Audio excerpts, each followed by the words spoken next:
السلام عليكم ورحمة الله وبركاته. اللهم صل وسلم على سيدنا محمد. لو أول مرة تشوفوني ما تنسوش تشتركوا في القناة ولايك لو عجبكم الفيديو.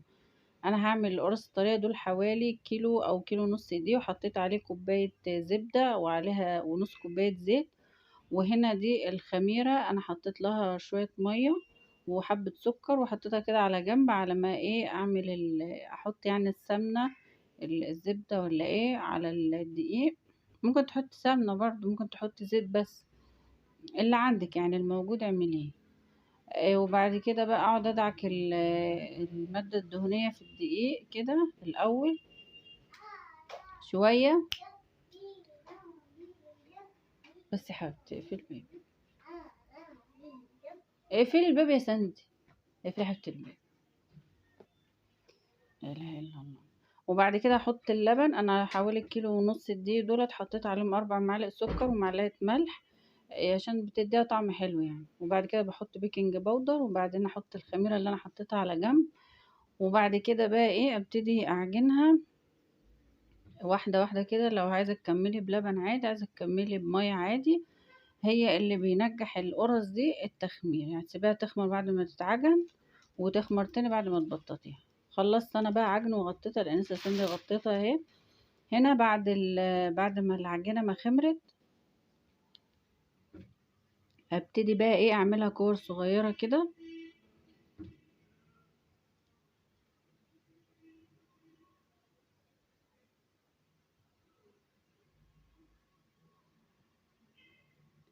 هنا كده خلاص خلصت. وبعد كده انا هنا بقى كنت قاعده على السفره.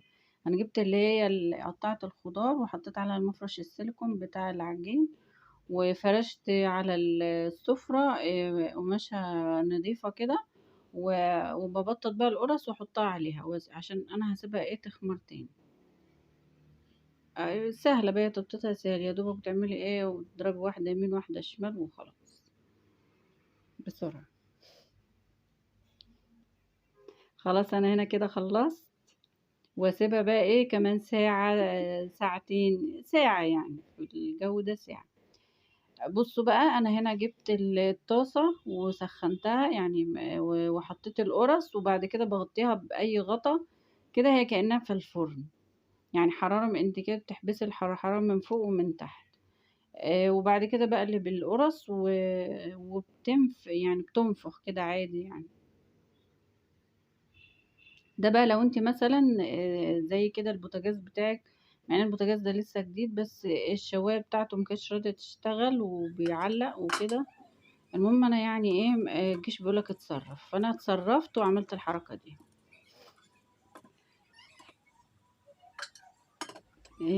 بتحطيها يعني مثلا بصوا هنا نفخة ازاي، كل بقى ما بتقعد يعني بتخمر بتنفخ كمان اكتر.